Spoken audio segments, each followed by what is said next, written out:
The next teacher will be Doc Jorel. So just tell me po if he's already here so we can ano. Actually, we will just end our module 3 today. So I think I will no take over.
Okay, good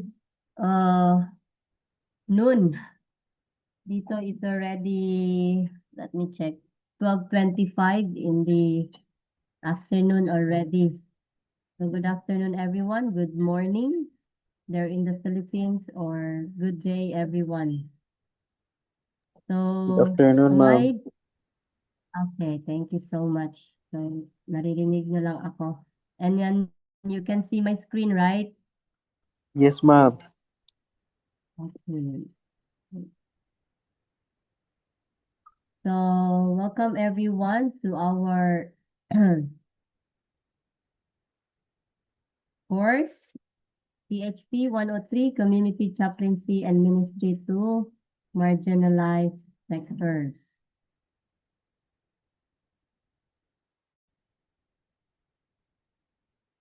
Wait.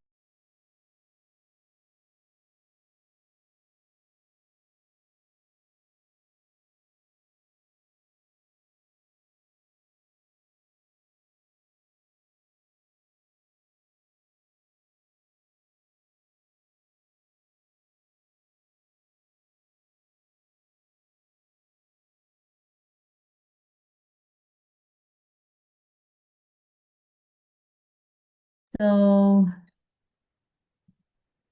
this is Community Chaplaincy and Ministry to Marginalized Sectors.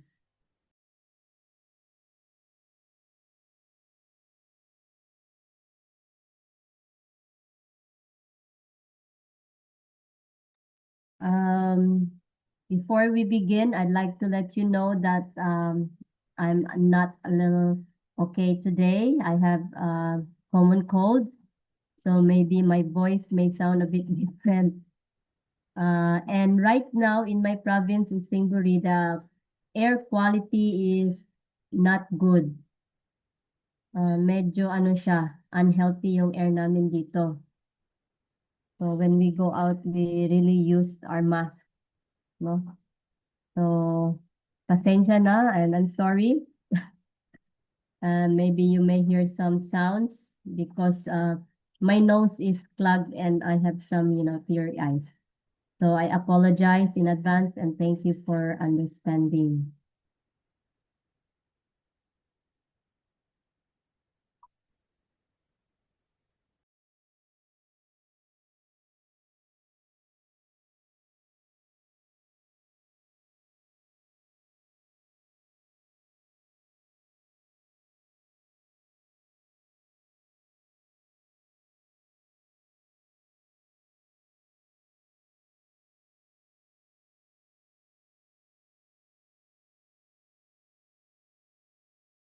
still in our, so we are still in our module 3, and this is now the part 2, understanding marginalization.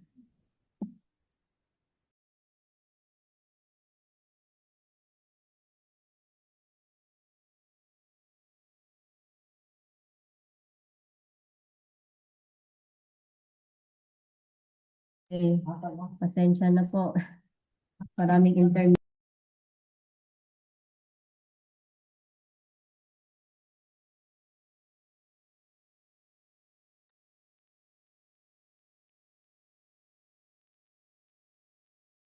Okay, let me share to you this Bible verse and a quote from Ellen G. White.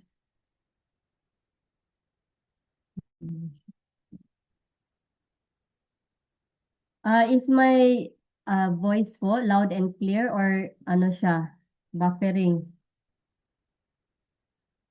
I'm not sure. That's why I will log into another call para I can see if mahina ba or what is my voice there. Baka naghina yung signal namin. But anyway, just tell me po, okay, if you cannot understand. The Bible says here, He has shown you, O mortal, what is good and what does the Lord require of you, to act justly and to love mercy and to walk humbly with your God. That is found in Micah 6:8.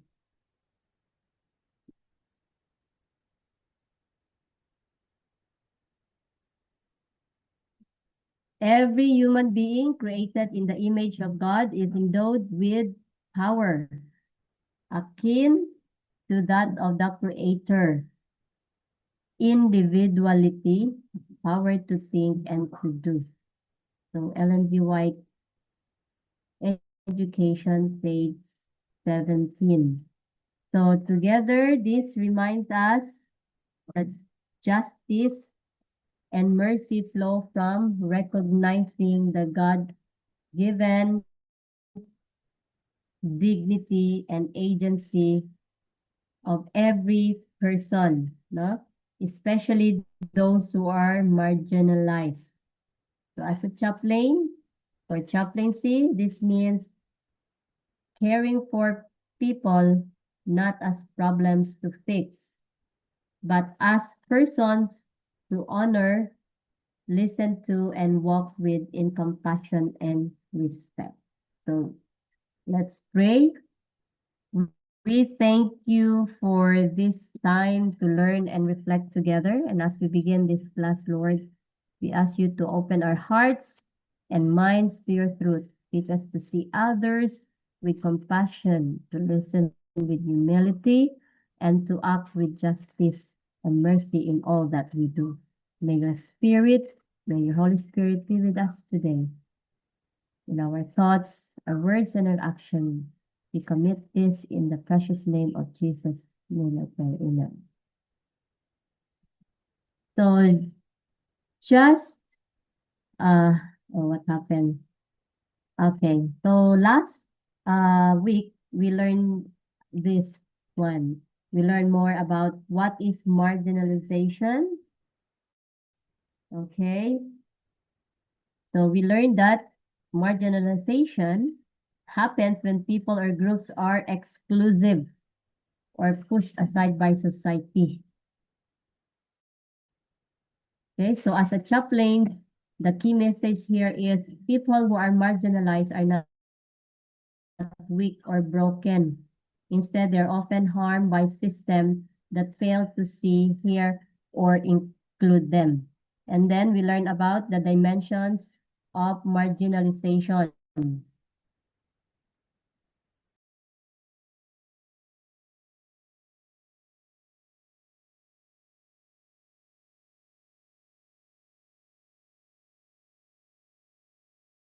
So marginalization usually happens in many connected ways, not just one. Okay? So a person may experience poverty, social rejection, lack of legal protection, cultural barriers, and spiritual harm at the same time. So each of these dimensions can make other worse. Mhm.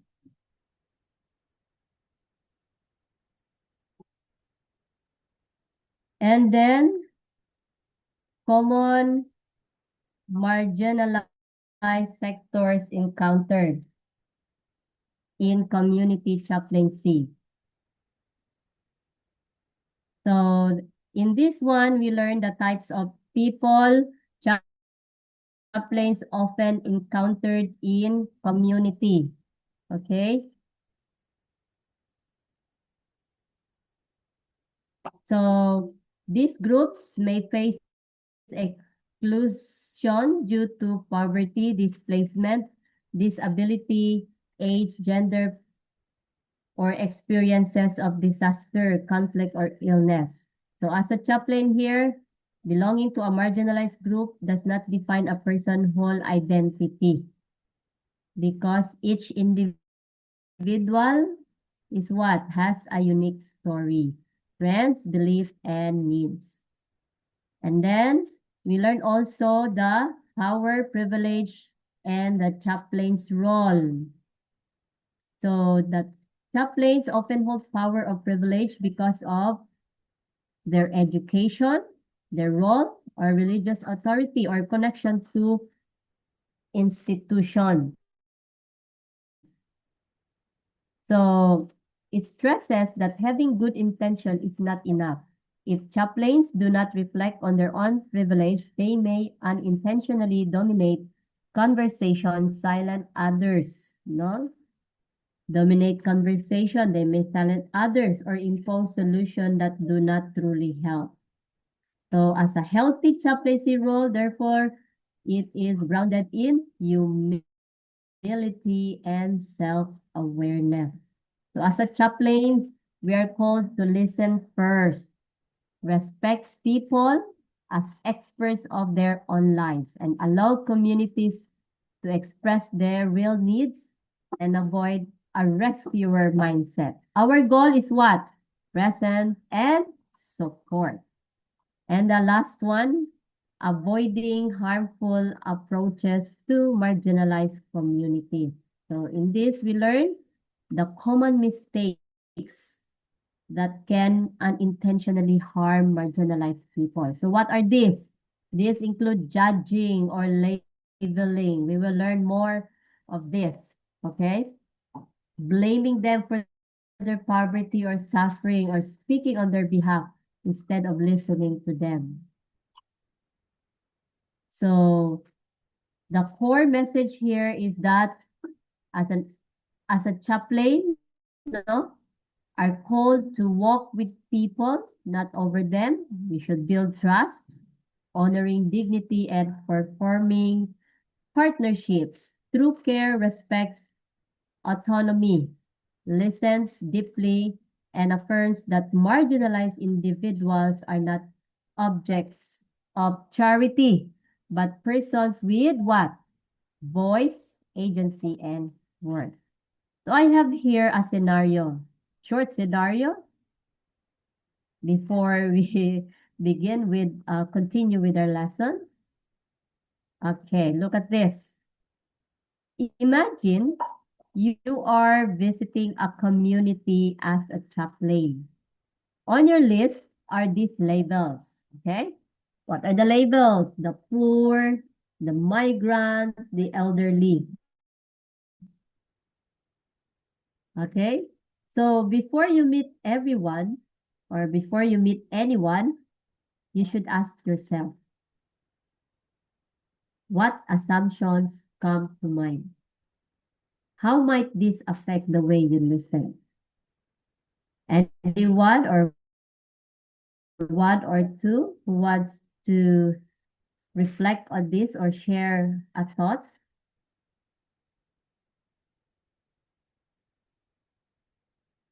So you're visiting a community, no, as a chaplain, that you're given a list, and in the list, the poor. So here are the list, the names, the migrant, the elderly. So What do you think?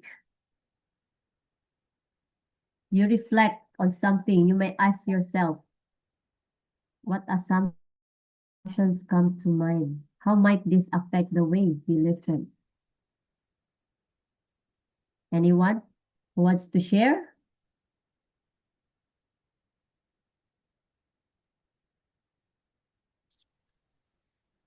Me, ma'am. None? I can proceed?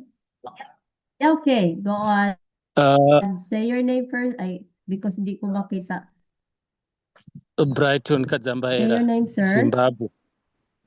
Brighton Kadzambaira. Zimbabwe. Oh, okay, Yes. sir. Go ahead, sir. Yeah, I think to since we are learning about being a chaplain and how to treat people, I think we'll have an advantage in the sense that you know that here I'm going to be facing an elderly person, and you start programming your mind in thinking and on how you're going to deal with them based on their age, and also based on their position, like those labeled poor. You know, you now have to think of an approach that will not make them feel poor and unwanted. So I think in a way it helps, but if you are not trained as we are getting the training of chaplaincy, then you may come in with a perception that will make them feel unwanted. So I think it's good that we are learning, and this will help us approach them in a positive and professional manner. Thank you, ma'am.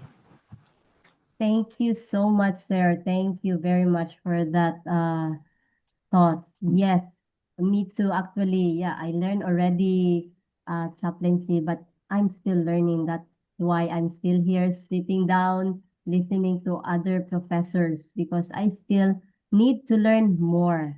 Yeah, that's right. Thank you so much. So in this scenario, uh, we Can can I answer, learn. ma'am? Yes, yes. Okay, go ahead, Sir Roger.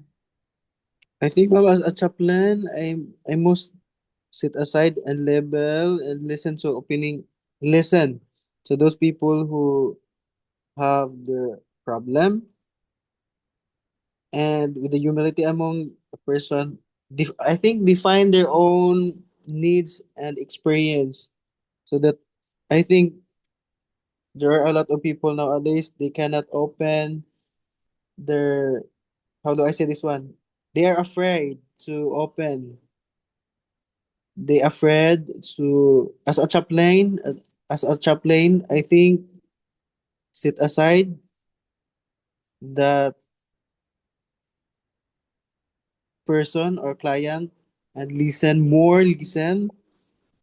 and define their own needs and experience. I think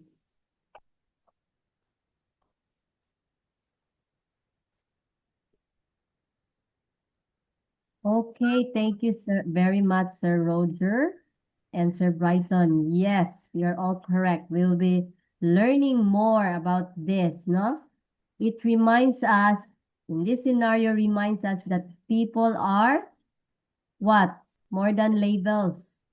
So as a community chaplaincy, our role is not to categorize the poor, the migrant, the elderly, right? Yeah, all your answers are very good. Amazing. Because as a chaplain, we are to see the person, listen to their story. Sir Roger already mentioned it, and Sir Brighton. We have to learn, no? That's why we are here to learn chaplaincy, so that we will know how to approach these people. So as a chaplains, we will learn, how understanding marginalization helps us practice ethical, respectful, and compassionate chaplaincy through presence, patience, and solidarity. So that is we will continue with our lesson. We will learn more. So I thank you so much for those who shared their thoughts. Okay. So we have here integrating understanding into chaplaincy practice.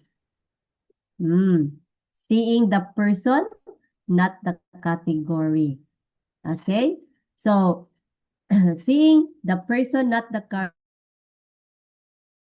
category. We should what? Avoid reducing individuals to labels. Like in our scenario, like the poor, the refugees. Okay, this group over here for the poor, this group over here for the elderly. Okay? Sometimes, di ba? You will feel like, oh, I'm already here. I'm poor. I'm just a poor. I will be here. I will not be there. So when we call someone the poor,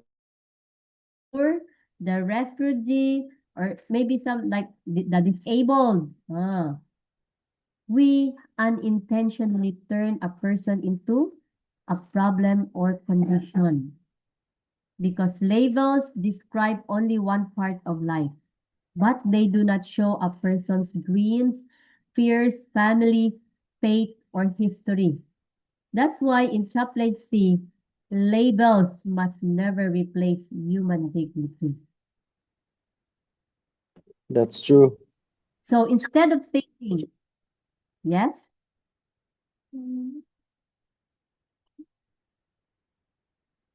Instead of thinking, oh, she is a poor woman, see her. She is a mother who works hard, who loves her children, and is doing her best despite difficulty. Right? So that should be our thinking. Next, practice narrative listening. Allow people to tell their own story. Narrative listening means we are going to understand that person, not to fix. It allows people to tell their stories at their own pace and in their own way. This kind of listening communicates respect and safety.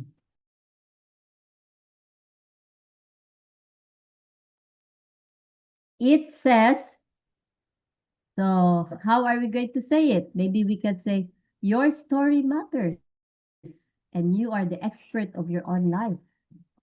So rather than asking only, what problem do you have? What is your problem? Usually we do like, we approach what is your problem, brother or sister? A chaplain should ask, can you tell me what your life has been like? Can we see the difference now as a chaplain? How we going to approach? Okay? So instead of asking them, what is your problem? Maybe we can tell, how's your life right now? Can you tell me? And then listen without interrupting or judging. What else? Recognize strengths, coping strategies, and faith resources. So even in hardship, people develop ways to survive. True, right? Through courage. Relationships. What else? Prayer. Hope. Humor. It's very important. Or faith. Chaplain should notice and affirm these strengths instead of focusing only on needs or problems. This shifts care from helplessness to empowerment. So like example, A migrant worker feels lonely, but prays daily and stays hopeful for their family. So as a chaplain, as a chaplain, we should affirm that this faith and strength she has, no? Instead of focusing only on the struggle. Encourage. Oh, it's good. Pray without ceasing. The Bible already says, pray. So lonely. If he you know he feels lonely, so but his faith is very strong. So as a chaplain, affirms his this faith and strength. Fellow chaplains, fellow classmates, to see the person that the category is to recognize that marginalized people are not broken. They are human beings with strength, meaning, and God-given worth. Chaplaincy means seeing the person first, not their situation.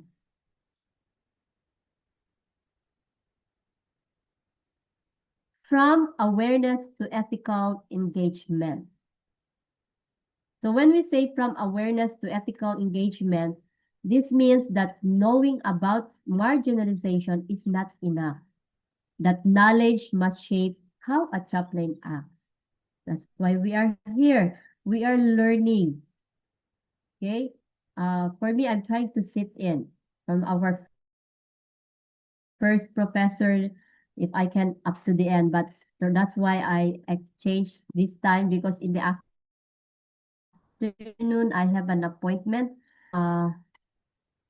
My visa is ending, so we need to renew our work permit, and medical certificate is one of the requirements. So if I have time, I will sit in and listen. Okay? So awareness is understanding that people suffer because of poverty. Exclusion, trauma, or unjust systems. So it is knowing why people are valuable. That's why we are here. Because that knowledge must shape how a chaplain acts. We need more knowledge, no? We need more, what's this? Uh, lessons. We need more experience. That's why we have here sharing.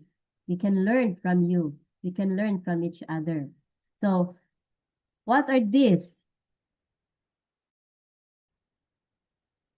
Okay. From awareness to ethical engagement, respond without judgment.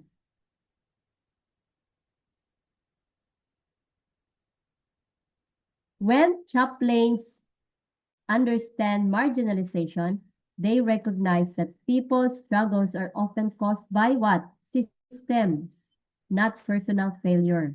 This helps them respond with compassion instead of what? Criticism. For example, a chaplain listens kindly to an unemployed person without blaming them for being what? Jobless. Okay?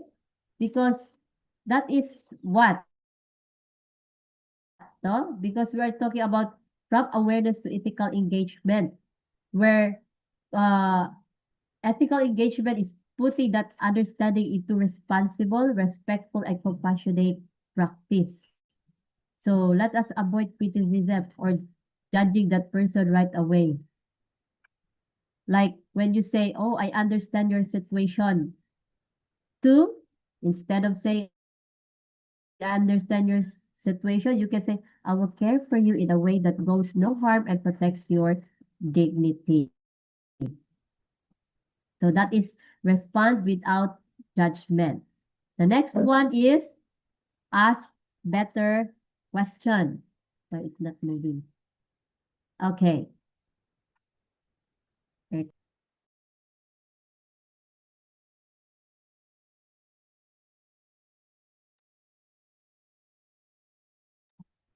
To ask better question.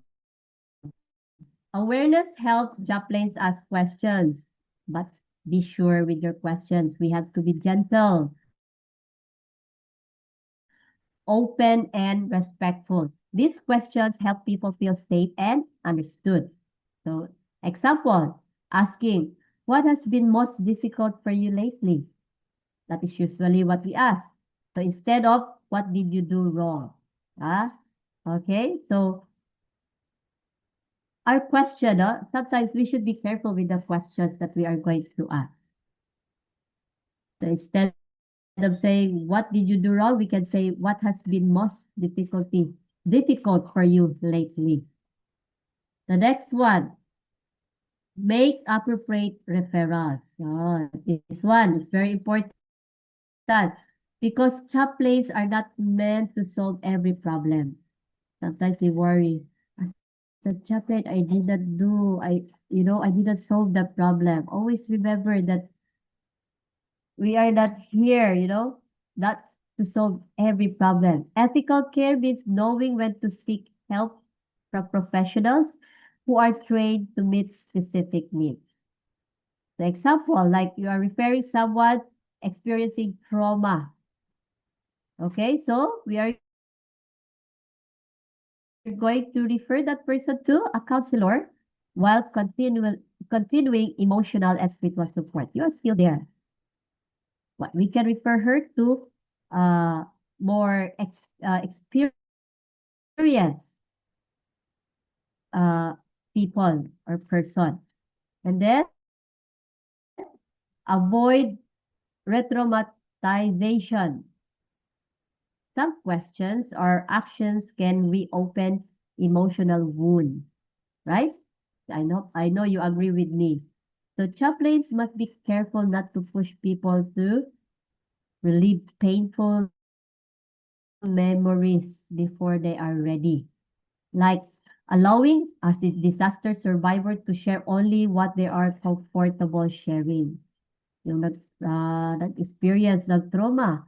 Last time when I look at the Facebook, no, that Baguio we have last year in Cebu, no? So as a chaplain, we should be careful, okay? We don't want, like, if they don't want to share details, no, about their experience. So, what is that? Respected. Preserve dignity and consent. Ethical chaplains you respect people's choices and boundaries. Chaplains ask permission and honor decisions, even when they differ from their own preferences. So asking consent before praying, no? What else? But only praying. So, uh, is it okay to pray for you? They say yes. Wow, that's good. But they say no, that we should respect that. Even here, when we distribute books, uh, my son, we went to a place where there's a lot of people that we're encouraging even the children to help give, books in Thai, pamphlets, the Desire of Ages, what's this? Steps to Christ, about health message. And one time when I was there standing, holding lots of books, and my child approached this uh, individual, and then when he gave the book, and that man said no, and he ran to me like he wants to cry, and he said, I don't want to give anymore. So I explained to the child, it's okay. Some people will receive, but when you see my son give and someone thank you, kapkun ka, and he will run and say, oh, I'm happy. So so same with us, no, as a chaplain, we should honor the decision, no? We should always ask permission, uh, consent if they allow us to pray. What else? Touching, like this tapping, no, or involving others. So we should always ask permission. So from awareness to ethical engagement means letting understanding guide action. So as a chaplain, so chaplaincy becomes safe, respectful, and truly healing, not just well-meaning. Understanding marginalization moves chaplaincy from good intention to ethical healing actions. Care that empowers people.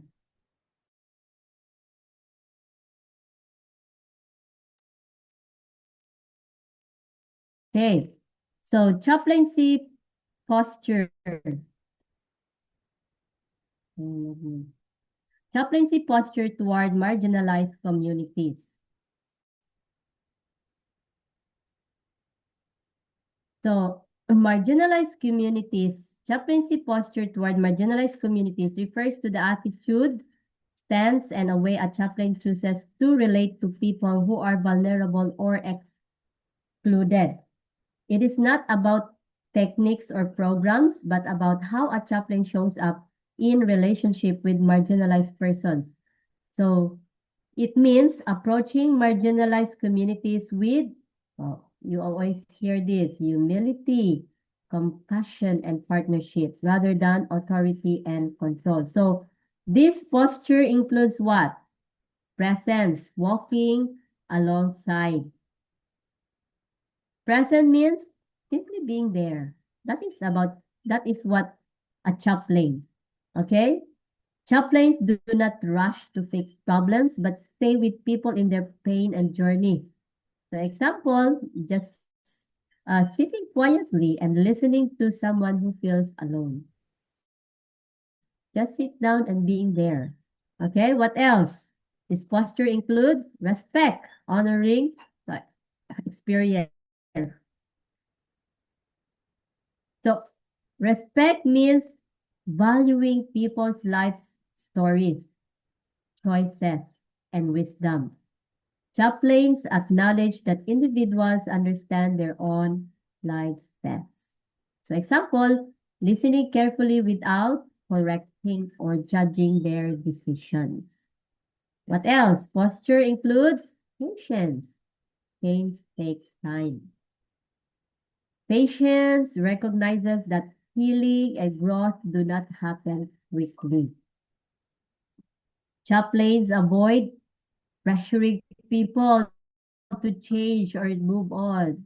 You don't say, you have to move on. Move on ka na. So, example here is supporting someone who is still grieving weeks or months later. Okay, so change takes time. What else?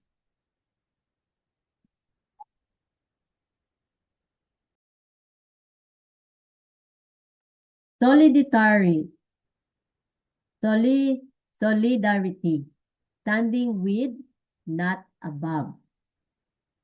Solidar sorry. Solidarity means choosing to stand beside people, not acting superior or authoritative. It is what?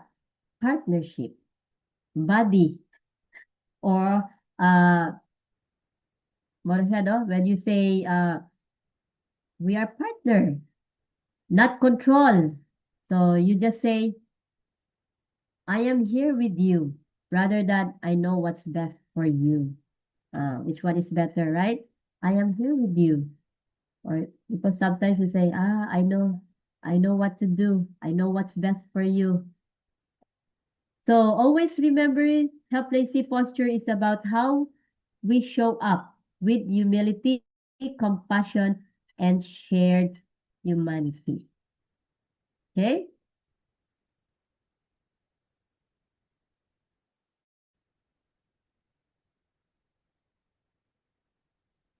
So I have here a case illustration about ethical chaplaincy in practice. In this case, the chaplain meets a migrant family who are worried about where they will live. Ah. So a chaplain visits a family facing housing insecurity. So they're worried, no? So as a chaplain, what would ethical chaplaincy look like in this situation? Anyone who wants to share?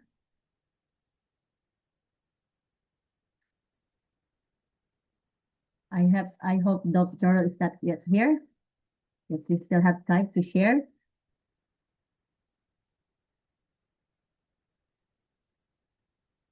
What would ethical chaplaincy look like in this situation? So a chaplain visit a migrant family facing housing insecurity, meaning they're worried where they will live. So, a chaplain, what will you do?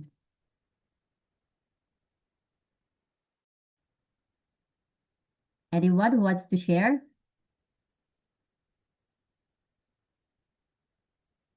As an ethical chaplain, what will you do in this kind of situation?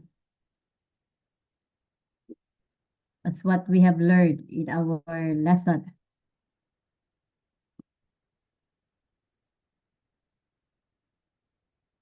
Or are you still there? It's 12 na do, lunchtime. Okay. So here we can see a family, no? A migrant family who are worried about where they live. Actually, when I came here to Thailand, so when I was still in the Philippines, my friend told me we have also a house where to stay. So not a problem for me anymore. So how about family who will come to a place and they don't know where they will stay, they will live. So as a chaplain, what are we going to do in this kind of situation? So instead of giving advice right away, how you there, the chaplain first listen to their story. We will listen so that we can, you know, we can help them and then acknowledge their fear and uncertainty. So because when you already, oh, you want a place, I have there, and then you know they are they have some fear in this situation or this kind of you know. So by doing this, the family feels heard and respected. So as a chaplain, we should listen to them first. The chaplain then identifies community resources and then walks with the family to a local support center rather than simply telling them what to do. Oh, you go there, over there, they are selling this, or they are renting. Oh, you can rent there a house or an apartment or what, you know. This shows partnership and care. You're not controlling them. So this one should be our best option. Awareness precedes action, dignity is preserved, support is ethical and collaborative. So when you say awareness precedes action, the chaplain understands the family situations before responding, avoiding rushed or harmful decisions. With what? Respect, because you listen to their situation. What are they don't want? What they want in their community or their surrounding, their neighborhood, and allowed to share their story and involved in decisions. When we say support is ethical and collaborative, this means that chaplain works with the family and connects them to proper help instead of acting as a rescuer. So as an effective chaplaincy begins with what? Listening, respect dignity, and response through ethical partnerships.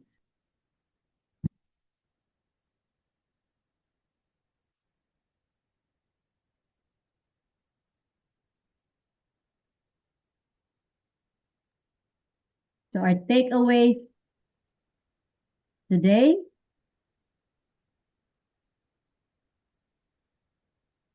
understanding marginalization is essential to ethical chaplaincy. Chaplains must know how exclusion and inequality affect people's lives in order to care for them wisely and fairly. And then awareness prevents harm and builds trust. And chaplains are aware of people's realities. They avoid judgment and harmful actions, helping trust to grow. And then chaplain serves as companions, not saviors. The role of a chaplain is to walk with people, not to rescue or control them. And then inform, presence leads to responsible support. Being present with understanding allows chaplains to offer support that is respectful, appropriate, and ethical. Always remember, chaplaincy begins with awareness and is lived out through humble, compassionate presence.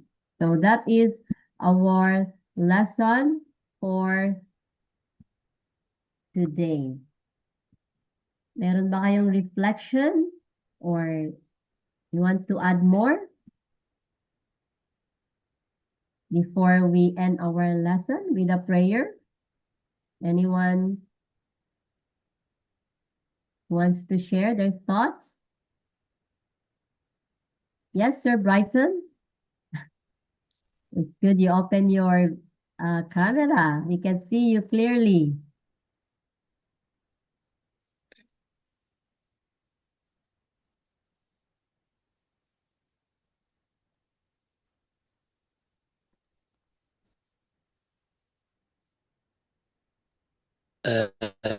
What was the question again, ma'am? Any reflection from our lesson? No questions. So we are about to end Okay. our lesson. Just reflect on some thoughts or sharing. Maybe our next professor is already here or not yet, then we can still move on. From our We have no questions, ma'am.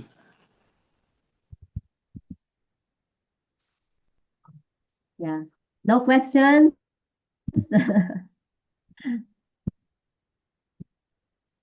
Okay.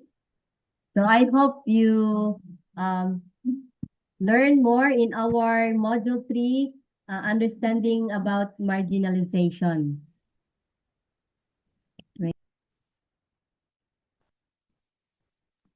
No question, ma'am.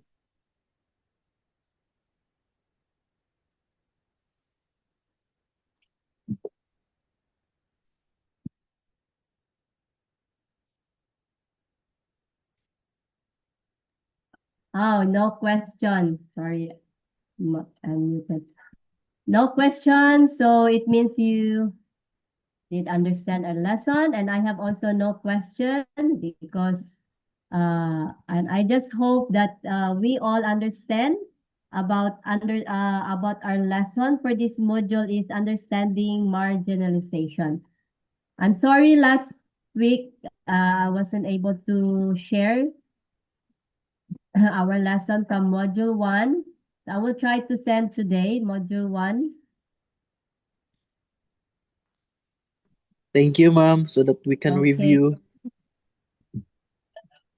Review, yeah, okay. And thank you so much for your participation of our lesson today. So next week, we will be transition to module 4. We'll focus on ethics and boundaries in community chaplaincy. And here we will learn that about marginalization prepares chaplains to practice ethical restraint. So in that module, we will learn knowledge, compassion, boundary equals trustworthy ministry. Okay, that's all for today, fellow classmates. Let's pray. We thank you, dear Heavenly Father, for the lessons we have learned today. Help us to carry this understanding into our lives and ministry. Teach us to see people with compassion, to listen with humility, and to walk alongside those who are marginalized with respect and care. May our presence bring dignity, healing, and hope. We entrust everything to you. Thank you for granting and for hearing and answering all our prayers. In the precious name of Jesus, I pray. Amen. Thank you very much, everyone, and have a nice day. Thank you, Thank ma'am. you. Amen. Thank you. Most welcome. Those who participated today, please write down your days. Thank you.